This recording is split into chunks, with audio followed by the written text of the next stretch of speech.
My name is Leo Miller.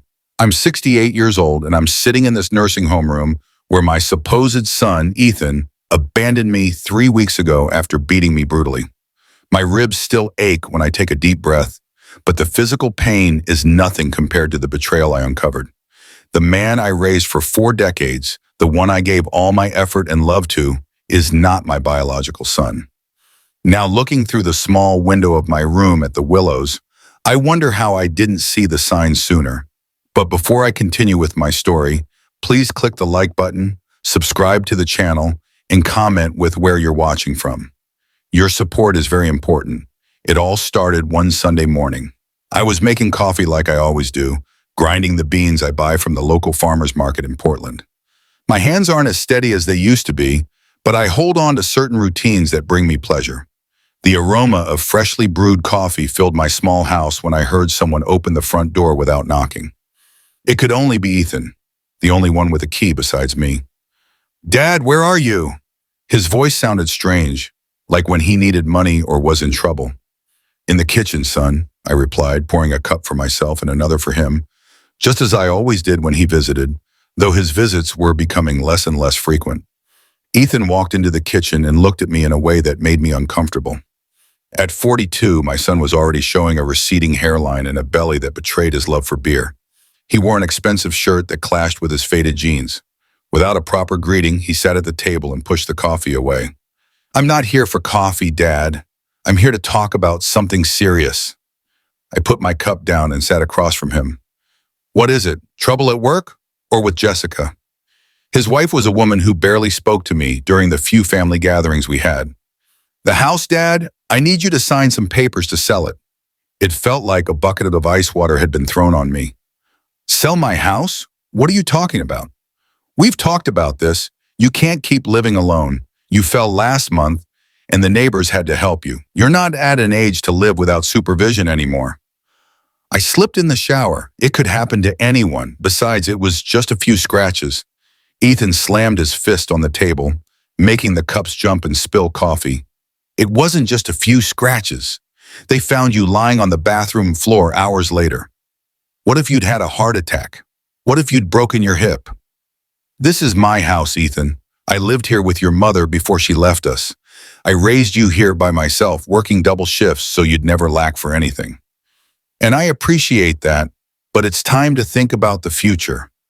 I've found a perfect place for you. The Willows has doctors on call 24/7, recreational activities. It's a retirement home." "You want to put me in a nursing home?" I interrupted, feeling rage and disappointment churning in my stomach. "It's not a nursing home. It's a senior living residence, and it costs money, Dad. Money we can get by selling this house. This house is my legacy. It's the only thing I have to leave you when I'm gone." Ethan let out a laugh that chilled my blood. "I don't need you to leave me anything. What I need is for you not to be a burden. Now we sell the house, pay for the residence a few years in advance, and everyone's happy. I'm not signing anything. This house is mine, and I'm staying here." I saw his face change. His eyes darkened, and he pressed his lips into a sneer I had never seen before.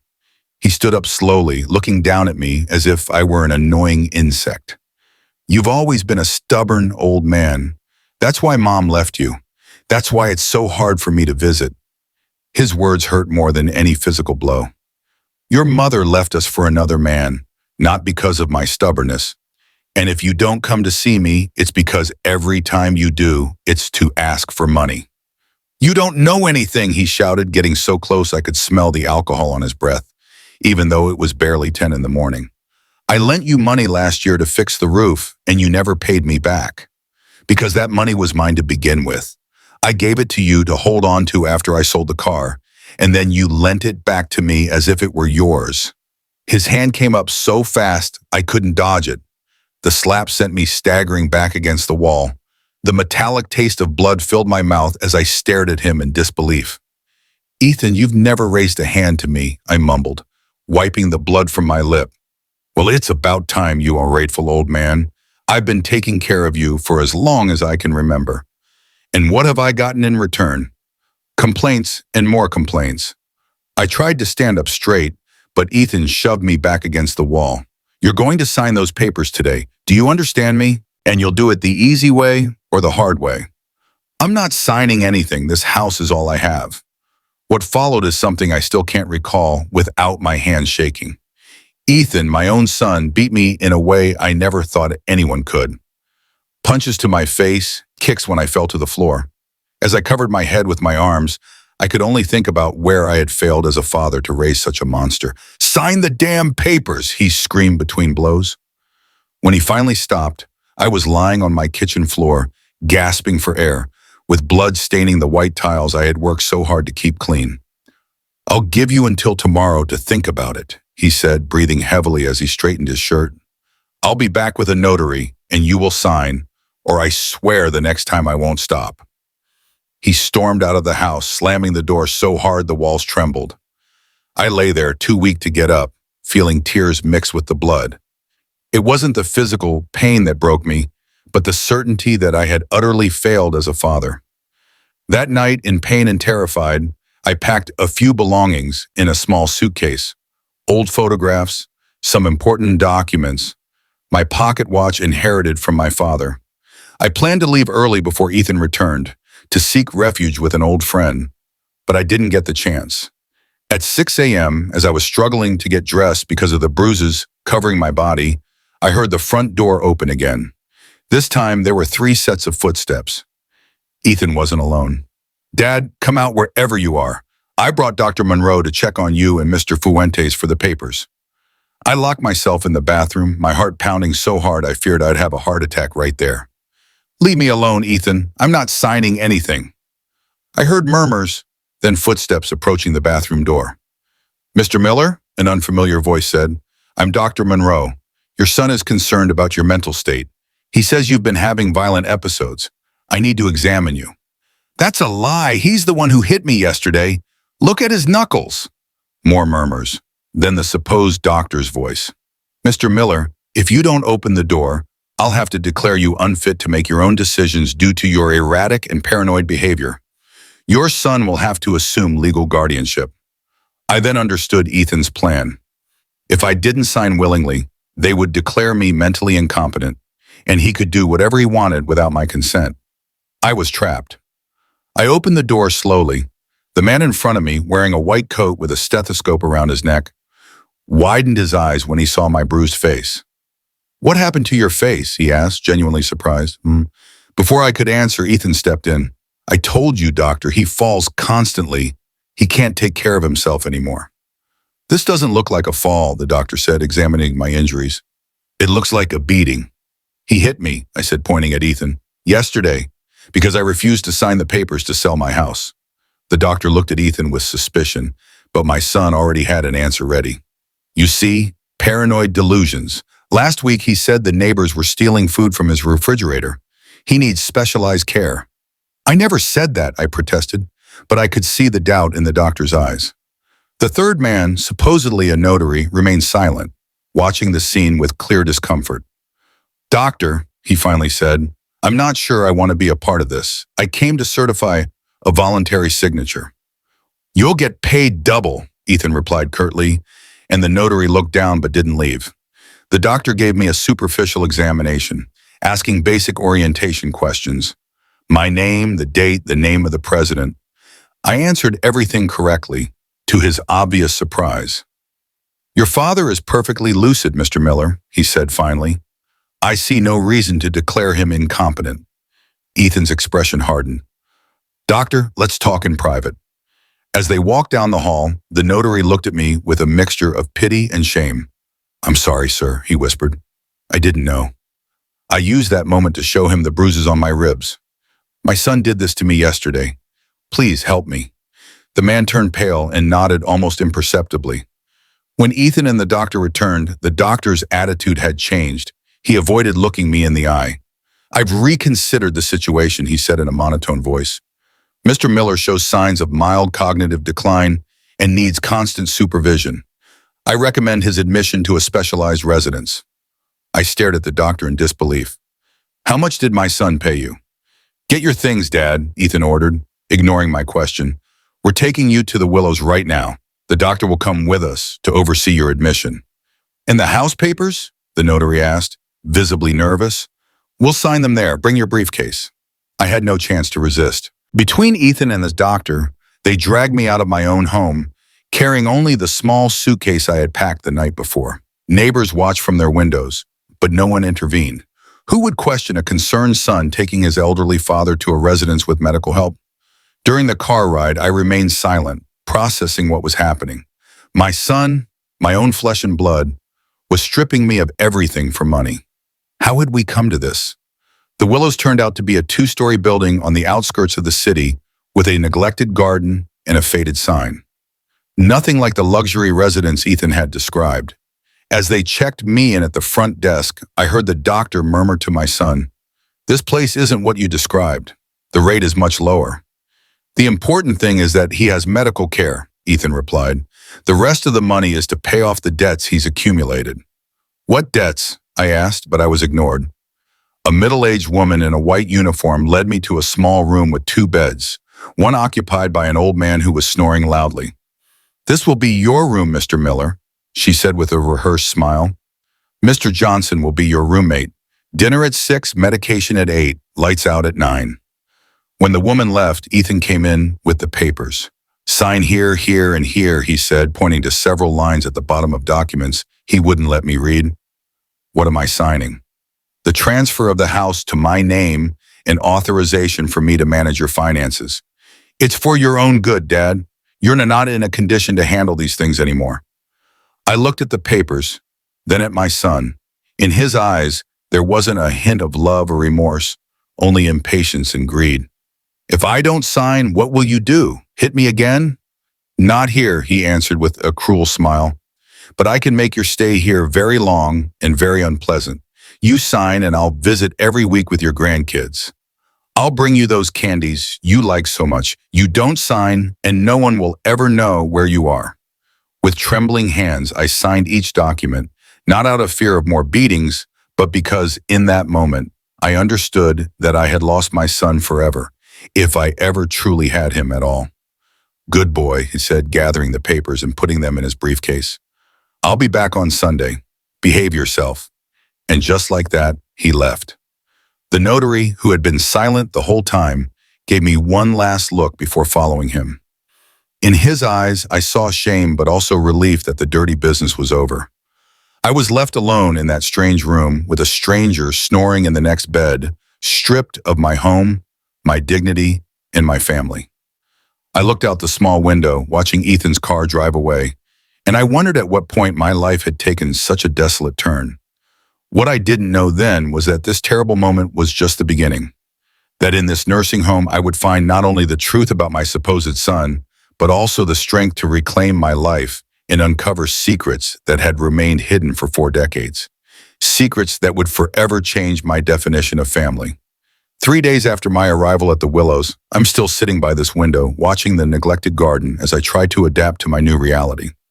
My roommate, Mr. Johnson, turns out to be less annoying than I initially thought. At his age, Walter Johnson is a quiet man who spends most of his day reading detective novels with a small magnifying glass. His snores, which bothered me so much the first night, are now part of the soundscape I'm getting used to. "Your son coming to visit on Sunday?" Walter asked without looking up from his book. "He said so," I reply, instinctively touching my face. The bruises have started to turn a yellowish color, but the pain lingers, especially in my ribs. "Sundays are visiting days. Lots of kids running down the halls." He pauses and finally looks at me. "My daughter has come every Sunday for the past 5 years. Never missed a single visit." His comment, said without malice, makes me feel even worse. Will Ethan really come as he promised? And if he does, do I really want to see him? "Who did that to your face?" Walter asks, closing his book. "If you don't mind me asking." I hesitate for a moment. I haven't spoken to anyone about what happened, partly out of shame, partly because no one has asked.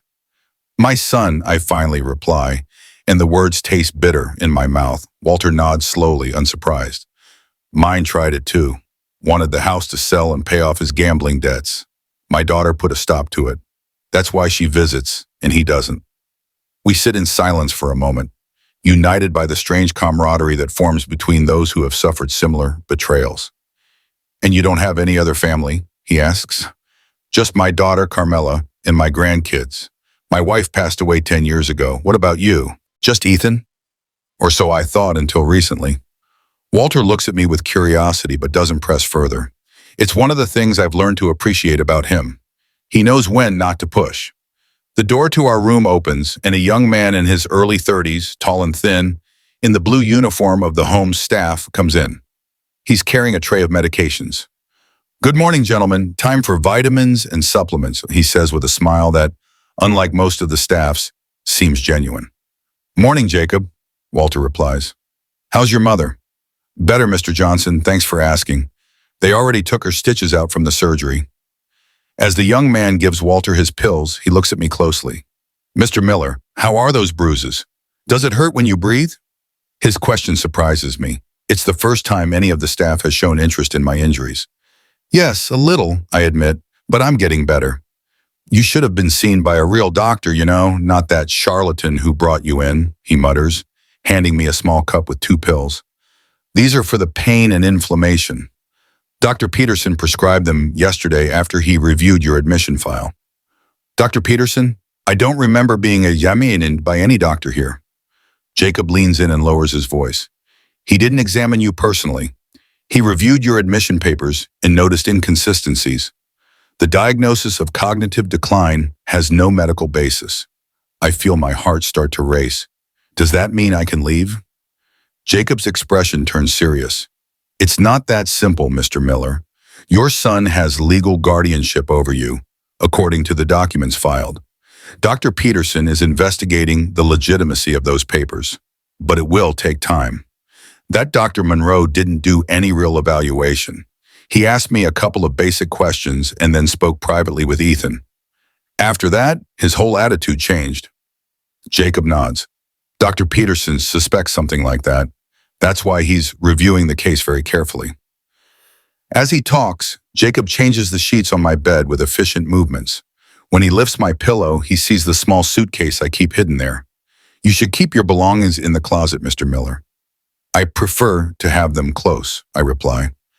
I don't tell him that I'm afraid someone will go through them or steal them if I leave them in the closet. "I understand," he says, and I can see in his eyes that he truly does. "If you want, I can keep them in a safer place for you." I hesitate for a moment, but something in this young man's sincerity makes me trust him. "Thank you, but they're just keepsakes, nothing valuable." Jacob finishes tidying the room and heads for the door. Before leaving, he stops and looks at me. "Mr. Miller, you're not alone here. There are people who care." When the door closes behind him, Walter lets out a small laugh. "That boy is an angel. He works here to pay for his sick mother's treatments. There are few like him left in this world." The rest of the day passes in the monotonous routine of the nursing home. A bland breakfast in the communal dining room. An hour of recreational activities, which mostly consists of watching television in a common room. Lunch, a mandatory nap, and an early dinner. At 9 p.m., the main lights go out, leaving only a dim glow in the hallways. As I try to sleep, listening to Walter's soft snores, I can't help but think of my empty house, the family photos on the walls, the small garden I cultivated for years, all lost to the greed of the man I thought was my son. Sunday arrives, and to my surprise, Ethan shows up just as he promised. He comes alone, without the mentioned grandchildren, and visits for exactly 20 minutes. His conversation is superficial, asking about the food, my room, the other residents. He doesn't mention the bruises that have already started to fade or the documents he made me sign. "The house is on the market now," he comments casually, looking at his watch. "There's an interested buyer. The deal should close in a few weeks." I feel a pang of pain that has nothing to do with my physical injuries. "And what about my things? I have photos, memories." "I'll store them, don't worry," he replies, but he doesn't look me in the eye. I know he's lying. Everything will probably end up in the trash or sold at some flea market. "And the papers in the safe? I keep important documents in there." Ethan tenses visibly. "What safe?" "The one behind the painting in my bedroom. I keep the original deeds, my will, old photos." It's a lie. There's no safe in my house. But Ethan's reaction confirms that he's anxious to make sure he has all the legal documents. I didn't know you had a safe. What's the combination? It's not a combination. It's a key. The key is in my suitcase. His eyes light up with greed. You brought it here? Give it to me. I'll take care of getting those papers. My suitcase is locked in the facility's storage. I lie again. I'd have to request it. Ethan looks at his watch again. I don't have time now. I'll come back tomorrow specifically for that. Have them get your suitcase ready. He stands up and leaves the visiting room without a proper goodbye. I watch him walk away, feeling a mix of relief at his departure and dread knowing he'll be back tomorrow, looking for a key that doesn't exist for a safe that's imaginary. That night, I can't sleep. Ethan's visit has reopened wounds that were just beginning to heal. I go over everything I packed in my small suitcase, wondering if there's anything in there I can use to defend myself, to get back some of what was taken from me. At 3 a.m., unable to sleep, I pull the suitcase out from its hiding place under the bed and open it quietly so as not to wake Walter. The moonlight filtering through the window is enough to see the contents. I go through the documents I saved. My birth certificate, some paid bills, old photos, among them one that stops me cold. It's Brenda holding Ethan as a newborn in the hospital. I'd never noticed one detail before, the date in the corner of the photograph. February 1983, I do a quick calculation and something doesn't add up. In February 1983, I was working in the Gulf of Mexico on the oil rigs off the coast of Louisiana. I didn't return to Portland until April of that year. With trembling hands, I searched through the documents for my old work ID from Gulf Coast Oil and Gas. There it is, confirming my time offshore from October 1982 to April 1983. How could I have been present at my son's birth if I was hundreds of miles away? I vaguely remember that when I returned, Brenda introduced me to our son, saying he had been born prematurely. I never questioned it. I was so happy to have a son that the details didn't matter. Besides, communication was difficult from the rigs back then. I knew Brenda was pregnant when I left for the Gulf, and I just assumed everything had happened as it should. But now, looking at these dates, a terrible doubt settles in my mind. Is Ethan really my biological son? I continue to examine the documents more carefully. Among them, I find Ethan's birth certificate. Father, Leo Miller, my name is there, but did I really sign that document? I examine the signature, and while it looks like mine, I notice small differences. It's as if someone tried to imitate it. My mind is a whirlwind of questions and suspicions. If Ethan isn't my son, who is his real father? Did Brenda know all this time? Does Ethan himself know? As I reorganize the documents to put them away, a folded piece of paper falls out from between the pages of my old address book. It's a letter, dated May 1983, shortly after my return from the Gulf. A letter I never read. Dear Leo, the letter begins in Brenda's unmistakable handwriting. When you read this, I'll probably be gone. I can't keep living with this lie. Ethan is not your son. During your absence, I had a relationship with Gary, your cousin. The baby is his, but he doesn't want to take responsibility. I've made you believe he's premature so the dates would line up with your return. Forgive me for this betrayal, but I had no other choice. Gary has abandoned me, and I can't raise this child alone. I know you will love him as if he were your own. Someday I'll find the courage to tell you the truth in person.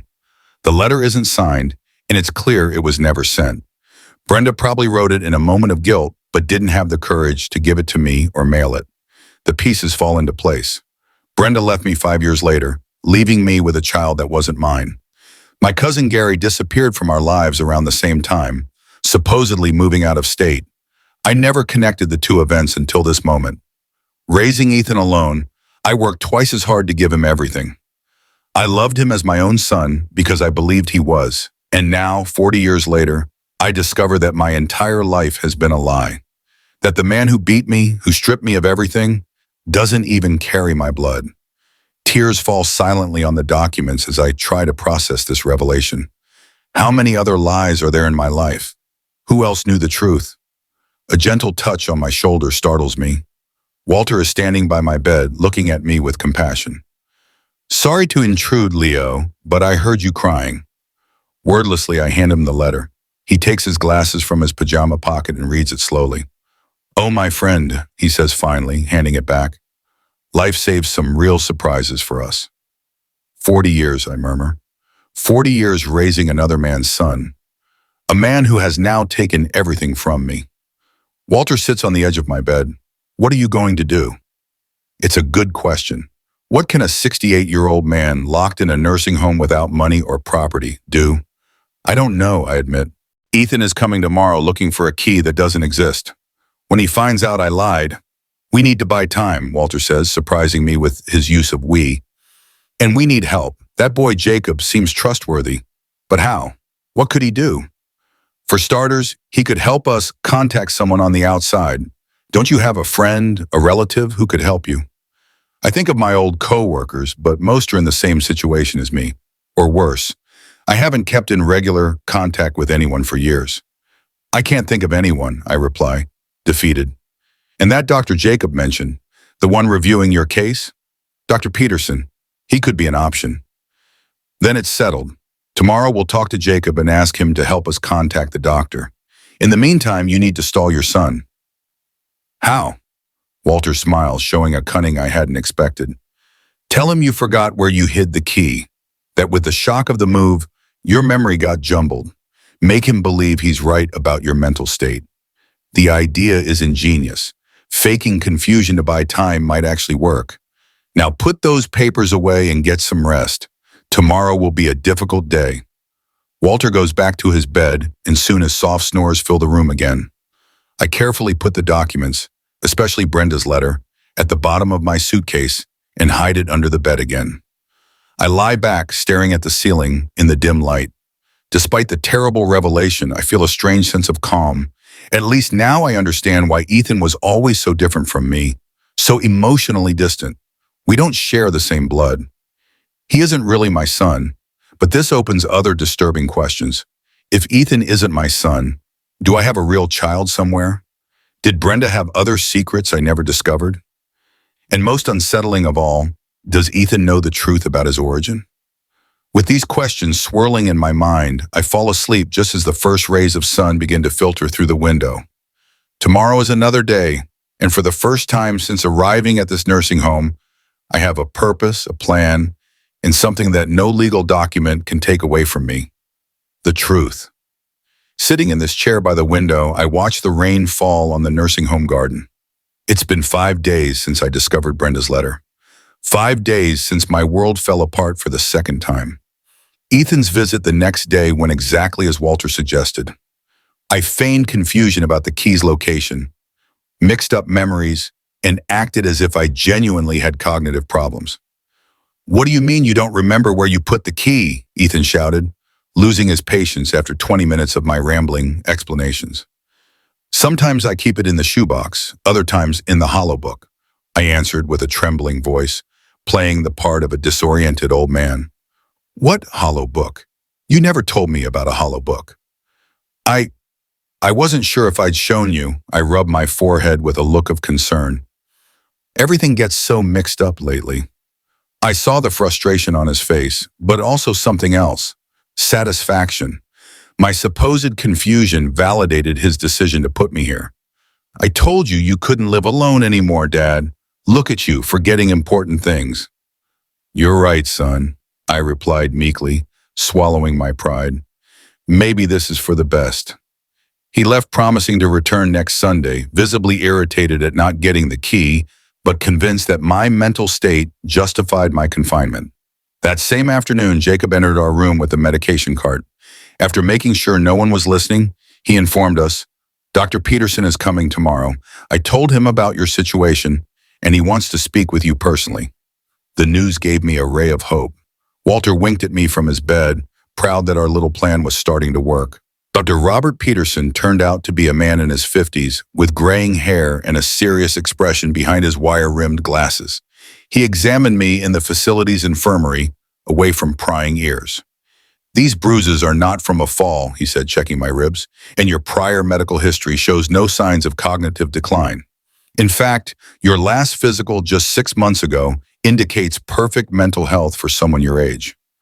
My son paid Dr. Monroe to lie, I explained. He wanted my house and knew I wouldn't give it to him willingly. Dr. Peterson frowned. That constitutes several serious crimes. Assault, fraud, falsification of medical records. Does that mean I can get out of here? It's not that simple, Mr. Miller.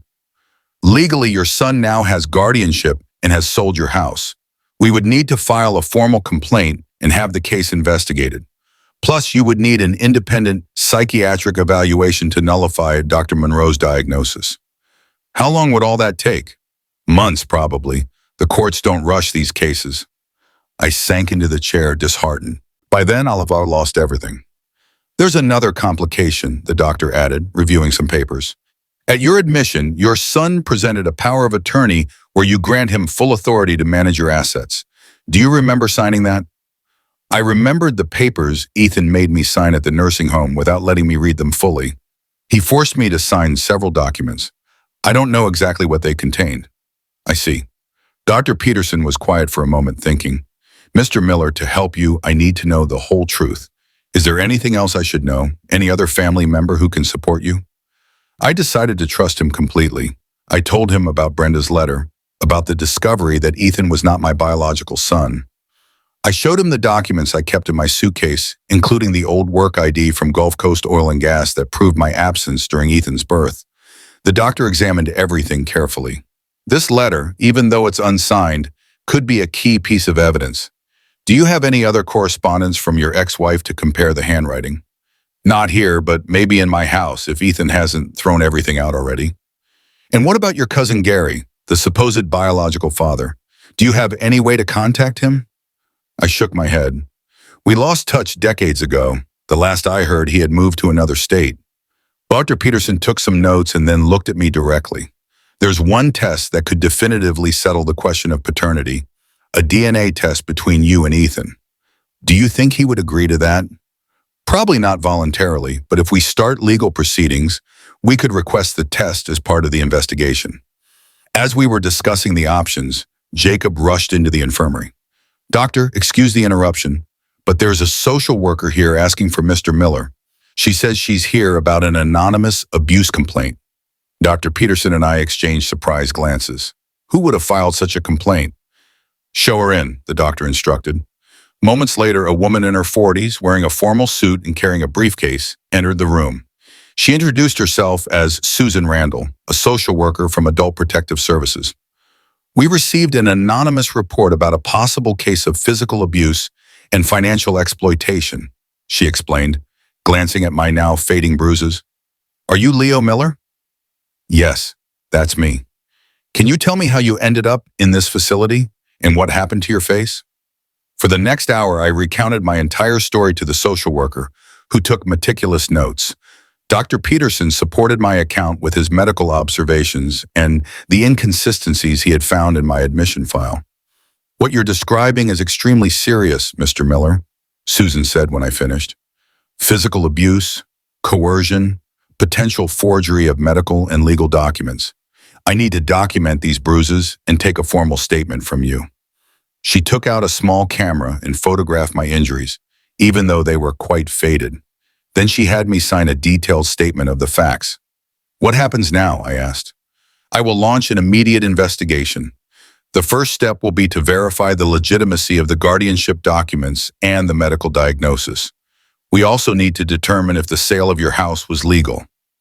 My son, Ethan, has already put the house up for sale.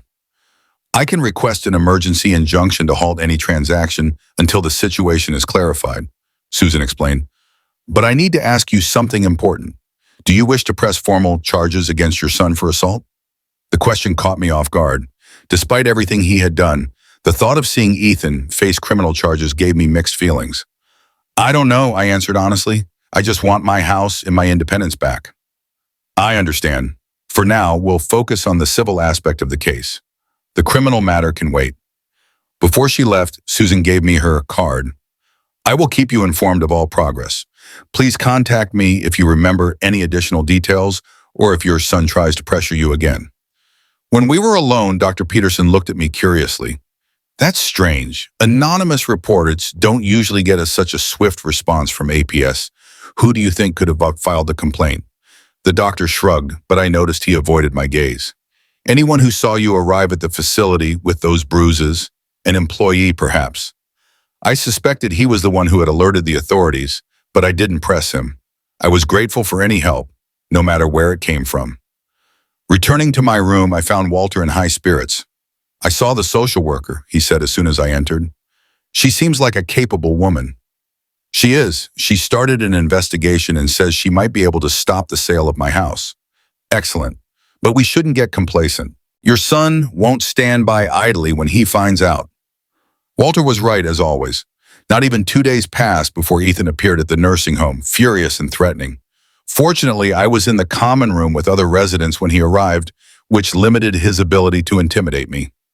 "What have you done, you old fool?" he hissed, sitting next to me while pretending to watch the TV show we were all watching. "Do you know some woman named Susan Randall has frozen the sale of the house? Did you contact her?" "I don't know what you're talking about, Ethan," I replied, maintaining my act of confusion. "Who's Susan? Don't play dumb with me. Someone filed a complaint saying I abused you and took the house by force. It was you." "I haven't spoken to anyone," I said, which was technically true at the time Susan was contacted. "I barely know anyone here." Ethan studied me with suspicion. The buyer backed out. He says he doesn't want legal trouble. "Do you have any idea how much money I've lost?" "I'm sorry, son," I murmured, lowering my gaze. "I didn't mean to cause you problems." I saw his expression soften slightly, believing my act of submission. "Listen to me carefully. I'm going to sort out this misunderstanding, and you are going to cooperate. When that social worker comes to talk to you, you will tell her it was all an accident, that you fell on your own, and that you gave me the house voluntarily because you couldn't maintain it anymore." I nodded weakly, knowing I had no intention of doing such a thing. Ethan left shortly after, visibly nervous, but confident his intimidation had worked. That same evening, Jacob brought me surprising news. "Mr. Miller, there's a phone call for you in the office. It's Ms. Randall." In the small administrative office, I picked up the phone with some anxiety. "Hello, Mr. Miller. I have some important information," Susan said without preamble. "We've checked the medical certificate your son submitted. Dr. Monroe isn't even registered with the medical board under that specialty. He's a fraud." A huge weight lifted from my shoulders. "So, can I leave here?" "Not yet. We need a court order to nullify the legal guardianship. But we're moving quickly. I've also discovered something else.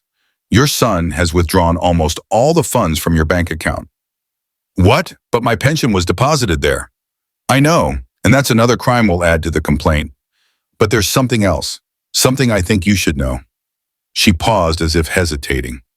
"During the investigation while reviewing family records, we found some interesting entries regarding your ex-wife Brenda." My heart sped up. "What kind of records?" "Birth records. It seems Brenda had another child about a year after you two separated, a boy named Elijah, born in 1989. The news hit me like a punch to the gut. "Are you sure?"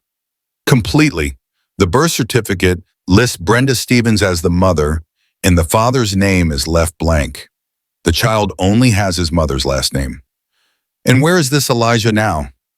"That's been harder to track down. Brenda passed away 7 years ago." "I knew that," I admitted with a lump in my throat. Even though our separation had been painful, there was a time I had deeply loved that woman. I didn't know about the child. "Elijah would be about 36 now. We're trying to locate him. He could be important to the case, especially considering what you told us about Ethan's paternity." After hanging up, I returned to my room in a state of shock. Walter looked at me with concern. "Bad news?" "I don't know," I answered honestly. "I just found out that Brenda had another son after she left us. A son who would be 36 years old now." "And you think he could be your real son?" "It's possible. The timing lines up with our separation. Maybe she got pregnant just before she left, or shortly after, and never told me." "She never tried to contact you?" "Never." The thought hurt me deeply. Maybe she was afraid I'd take the child or demand custody, or maybe the father was someone else and she didn't want me to know. Walter remained silent for a moment, respecting my confusion. "Whatever the case, you now have a chance to find out the truth." The following days were an emotional roller coaster. Susan called regularly with updates on the case. The judge had issued a temporary order prohibiting Ethan from disposing of my assets or withdrawing more money from my accounts. The sale of the house was officially suspended, and most importantly, they had located Elijah Stevens. He lives in Denver, Colorado, Susan informed me over the phone. He's a civil engineer, married with 2 young children. Did you tell him anything about me? I only informed him that we were investigating a case related to his mother and that we needed to speak with him. He agreed to come to Portland this weekend. Do you think I should meet him? I think it would be beneficial for both of you, Mr. Miller, but the final decision is yours. After much reflection, I decided I wanted to meet Elijah. If there was a chance he was my biological son, I deserved to know, and so did he. On Saturday morning, Jacob helped me dress in my best clothes, the only decent shirt and pants I had brought to the home. I was as nervous as a teenager before a first date. You look good, Mr. Leo, Jacob assured me, adjusting my collar.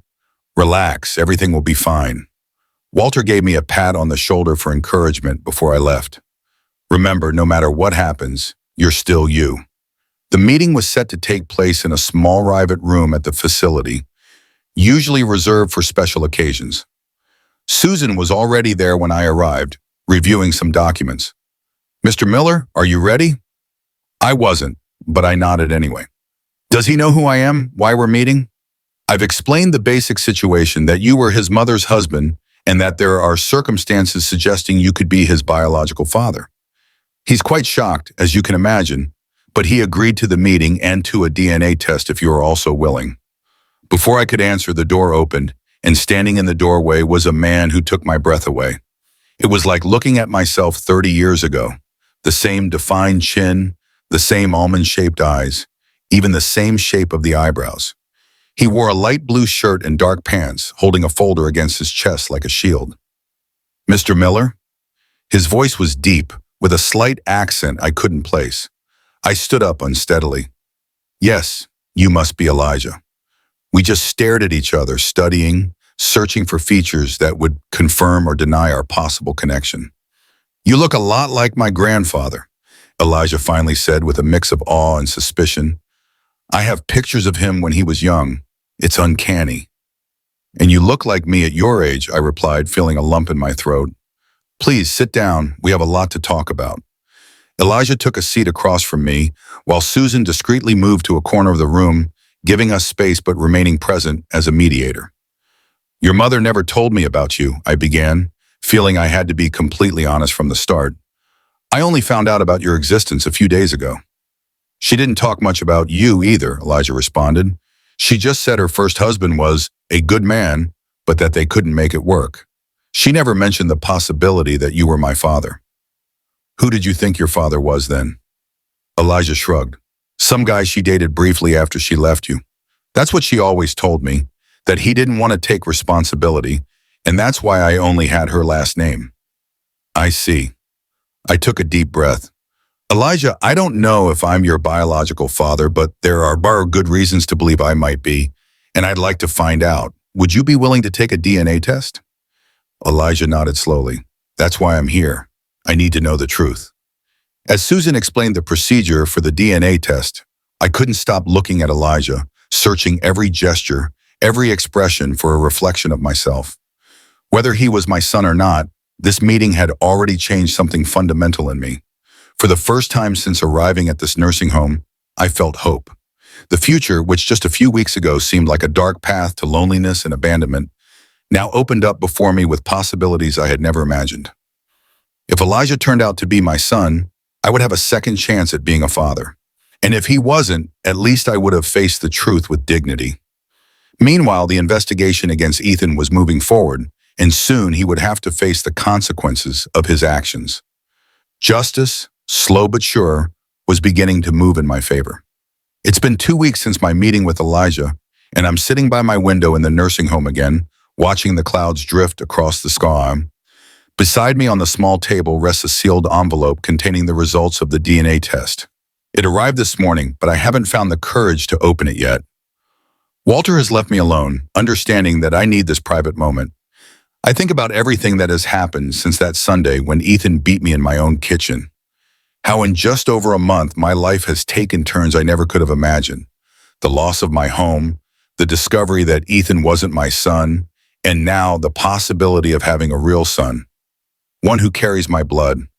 Elijah and I talked for hours that day in the private room. He told me about his life in Denver, his wife Mary, an elementary school teacher, and their two children, Sam, who is 7, and Lucy, who is 5. He showed me pictures of them on his phone. They have my eyes, I thought, though I didn't dare say it out loud. He told me that Brenda never remarried, though she had a few brief relationships. She worked as a secretary at a law firm until kidney disease gradually weakened her.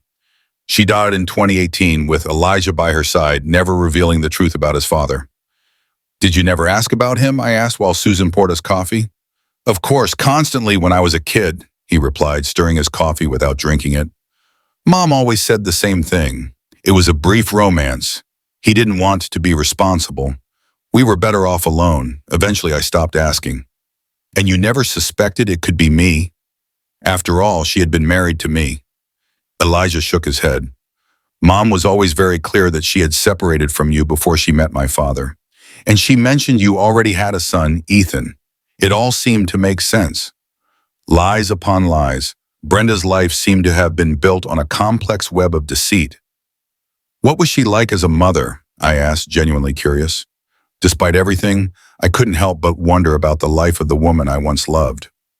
Strict, but loving, Elijah answered with a nostalgic smile. She worked hard so I wouldn't go without. She always insisted that I study, that I prepare myself to be independent. No one else will look out for you, she used to say. The words resonated with me. That was the Brenda I had known. Pragmatic, self-sufficient, always looking forward. You know, Elijah continued, frowning slightly as he remembered. In her final days, when she was in the hospital, she said something strange. She was heavily sedated, drifting in and out of consciousness. She took my hand and said, I should have told Leo the truth. He would have been a good father to you. At the time, I didn't understand what she meant. I thought it was the medication talking. Now her words hit me like a wave. Even on her deathbed, Brenda had kept her secrets, though remorse seemed to have caught up with her at the end. We agreed to do the DNA test that same day. Susan knew a private lab that could process the results in a week. Before he left, Elijah gave me an awkward hug, a gesture neither of us expected, but that felt natural. Whatever the result, I'm glad I met you, and he said, and I noticed his eyes, so much like mine, were a little misty, and now, a week later, I hold in my hands the answer to the question that has been consuming me. With trembling fingers, I open the envelope and unfold the document. The medical terms and percentages are confusing at first, but at the end of the report, in bold letters, is the conclusion. Probability of paternity, 99.9%. Result, positive. Tears blur my vision as I absorb the information. I have a son, a real son, and grandchildren. A family I never knew existed. I pick up the room's phone and dial Elijah's number with shaky hands. He answers on the second ring. Dad? His voice is emotional, and the word dad brings a lump to my throat. He has received the results too. Yes, son, I reply, savoring the word I can now use with absolute certainty. I just saw the results. Me too. I don't know what to say. It's overwhelming. I know, it is for me too. A silence filled with emotion hangs between us. There are so many things to say, so many lost years to try to recover. Mary and the kids want to meet you, he says finally. We were thinking if it's okay with you of coming down this weekend, all 4 of us. The thought of meeting my grandchildren fills me with a joy I haven't felt in decades. I'd love that, Elijah. Nothing would make me happier. Perfect. We'll be there Saturday morning. He pauses, then adds, Dad, there's something else you should know. Susan called me this morning. They've summoned Ethan to give a statement tomorrow. Apparently, he tried to sell the house despite the court order. My joy is now mixed with apprehension. What's going to happen? I'm not sure, but Susan says they're taking the case very seriously. There's enough evidence to charge him with several felonies. After hanging up, I share the news with Walter, who congratulates me effusively on the confirmation of my paternity. I knew it, he exclaims, slapping his knee with enthusiasm. Ever since you told me about that young man, I had a hunch he was your blood. And now I have to face Ethan, I add less enthusiastically. It was inevitable, my friend. You can't build a new life without closing the wounds of the past. Walter, with his usual wisdom, is right, but the thought of confronting Ethan stirs mixed feelings in me. Despite everything he did, despite knowing he's not my biological son, I raised him for 4 decades believing he was. I can't just erase those years, those memories. I sleep poorly that night, agitated by dreams where Ethan and Elijah confront each other, where Brenda watches me from the shadows, where my house vanishes like mist through my fingers. The next morning, Jacob enters our room earlier than usual. Mr. Leo, you have visitors in the main lounge. Miss Susan and your son, Ethan. My heart races. I didn't expect Ethan to come to the nursing home, much less with the social worker. He seems pretty upset, Jacob adds in a low voice. Maybe you'd like me to go with you. Thank you, son. I'd appreciate that. With Jacob by my side, I walk to the main lounge. There, Ethan is pacing nervously while Susan, seated in an armchair, watches him with a stern expression. You, Ethan exclaims when he sees me, pointing an accusing finger. How could you do this to me? I'm your son. Good morning, Mr. Miller, Susan intervenes, standing up. Your son has been informed of the accusations against him and the ongoing investigation. He wanted to speak with you before his court appearance this afternoon. A court appearance? What the hell are you talking about? Ethan turns to me, ignoring Susan. Are you going to let them accuse me of something I didn't do? Tell them the truth. Tell them you gave me the house voluntarily. Mr. Miller, Susan continues unperturbed, in addition to the illegal sale of the property, your son faces charges of assault, fraud, falsification of medical records, and misappropriation of funds.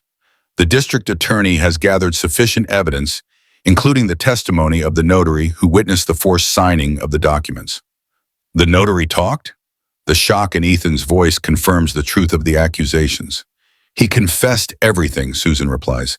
How you hired him to certify documents knowing your father was being coerced. Ethan turns visibly pale. He slumps into an armchair, defeated. This is ridiculous. I was just trying to protect my father. He couldn't take care of himself anymore. Protect me? I finally find my voice. Is that what you call it? Beating me until I was nearly unconscious? Forcing me to sign papers you wouldn't even let me read? Abandoning me in this place after taking everything I had?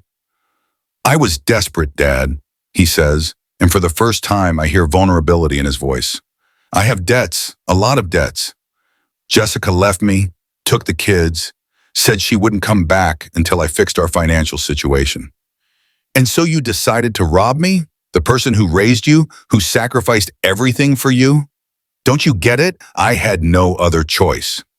There are always choices, Ethan. You could have asked me for help. Honestly, I would have done anything for you like I always did. An uncomfortable silence fills the room. Susan watches us attentively, not intervening. There's something else you should know, I say finally, deciding it's time to reveal the whole truth. Something I discovered recently. I tell him about Brenda's letter, about the dates that didn't match, about the DNA test that had just confirmed we were not biological father and son. Ethan listens with a mixture of disbelief and horror. That's not possible. You're making this up to justify what you're doing to me. Your mother conceived you during my absence when I was working on the oil rigs. Your biological father was my cousin, Gary. She confessed it in a letter she never gave me. You're lying, Ethan shouts, jumping to his feet. My mother would never do something like that. I also discovered that I have a biological son, Elijah. He was born after your mother left us. She never told me. Ethan looks at me as if I've gone mad. A son? Another son? This is absurd. It's the truth. The DNA test confirms it. Elijah is my biological son. And what do you expect me to do with that information? He asks, his voice trembling. Just accept that my whole life has been a lie, that the man I thought was my father now has a real son? I expect you to understand that despite everything, I raised you as my son. I gave you my name, my time, my love. You weren't my blood, but you were my son in every other way. I pause, feeling the weight of my next words. And that's why what you did hurts even more. I see his eyes fill with tears. For a moment, I see the little boy he once was, the one I carried on my shoulders, who would come to my bed scared during thunderstorms.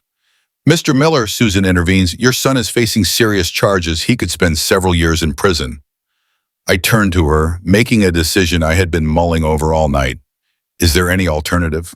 I don't want to see him in jail, despite everything. There are options for plea agreements, especially if you, as the aggrieved party, are willing to negotiate, but it would involve certain conditions. I look at Ethan, who seems to have aged 10 years in the last few minutes. What kind of conditions? First, the complete return of all your assets and funds. Second, a restraining order preventing him from contacting you without supervision. Third, community service and mandatory psychological therapy. And fourth, likely some form of probation. He would probably avoid prison, given his lack of a prior criminal record, and if you advocate on his behalf. I take a moment to consider my options. The part of me that suffered the betrayal, the beatings, and the abandonment wants to see Ethan pay for his actions.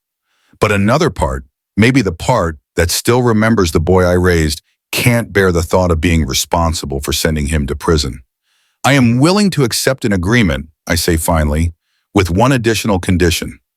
That Ethan publicly acknowledges what he did and apologizes, not just to me, but to everyone he involved in this. Ethan looks at me, surprised by my mercy. Why would you do that for me after everything I did to you? Because despite everything, you were my son for 40 years. And because I want to close this chapter of my life in peace, not with more pain. Susan nods, taking notes. I will speak with the district attorney and propose these terms, but I can't guarantee they will accept. I don't know what to say, Ethan mutters, his gaze fixed on the floor. Don't say anything now, I reply. Think about what you've done, about the consequences of your actions, and when you're ready to speak honestly, then we'll talk. Ethan leaves shortly after, escorted by Susan. I watch him walk down the hall of the nursing home, shoulders slumped, the very picture of defeat. I don't feel satisfaction, only a deep sadness for all that was lost, for the years of deceit, for the wounds that may never fully heal. The following days are a whirlwind of legal procedures, statements, and meetings. The DA accepts my proposed agreement with a few minor modifications. Ethan will avoid prison, but will have to complete 300 hours of community service, attend weekly therapy for at least a year, and stay away from me, except for supervised visits. My house is returned to me. Although Ethan had already sold some furniture and valuables, my bank accounts are unfrozen, albeit with a significantly smaller balance than they once had. The authorities assure me they will try to recover what they can, but I know some things are lost forever. Saturday arrives, and with it, the promised visit from Elijah and his family. I'm nervous from early in the morning, getting ready with special care. Jacob helps me shave, and Walter lends me a tie for the occasion. You look very sharp, Mr. Leo, Jacob says, adjusting my collar. You look 10 years younger. Or 15, Walter adds with a smile. Nothing makes you younger than joy. When Elijah arrives with Mary and the children, I'm waiting for them in the nursing home garden. Seeing my son, my real son, approach with his family is an emotion I never thought I would experience at 68 years old. Mary is a petite woman with an easy smile and gentle gestures. She hugs me as if she's known me her whole life. It's a pleasure to finally meet you, Mr. Miller. Elijah hasn't stopped talking about you all week. The children, shy at first, soon approach with curiosity. Sam, the oldest, has my eyes, while Lucy has inherited my smile. Are you our new grandpa? Sam asks with the frankness of a child. Yes, it seems so, I reply, trying to hide the emotion in my voice. Then why didn't we meet you before? The boy insists. It's a complicated story, I intervene, not sure how to explain our situation to a 7-year-old. Sometimes families get separated and then find each other again, Mary explains naturally. The important thing is that we're all together now, right? We spend the day in the garden, talking, getting to know each other, building the foundation of a relationship that should have started decades ago. Elijah tells me his plans to move to Portland, where he's been offered a job with a major construction company. We'd be closer, he says as we watch the children play on the grass. I could visit you often. Or, he adds, better yet. Better yet what? I ask, sensing what's coming. Mary and I have been talking. When you get your house back, maybe you'd consider coming to live with us. Or we could, I live with you, if you'd prefer to keep your independence. The offer takes me by surprise, though it's something I've been secretly wishing for since we confirmed our relationship. Are you sure I don't want to be a burden to you? A burden? Dad, you're my father, the grandfather of my children. Family takes care of each other. Family. The word resonates within me with a renewed strength.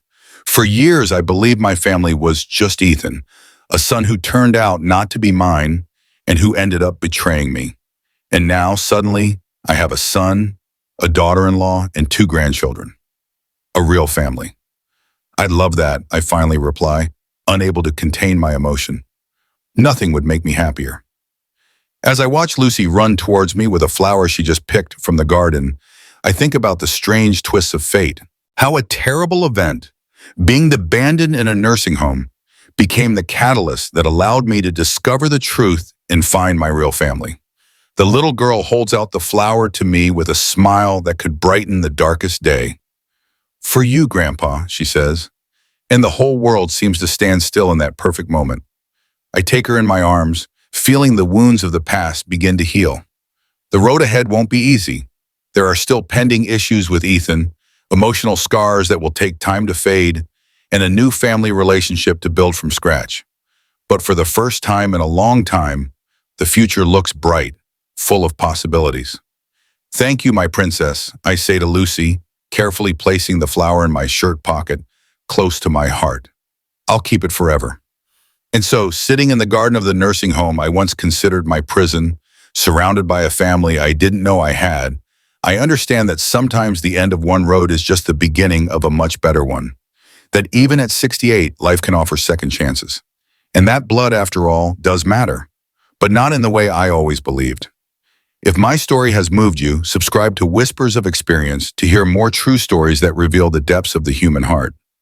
Don't forget to turn on notifications so you never miss a new testimony that will change the way you see life.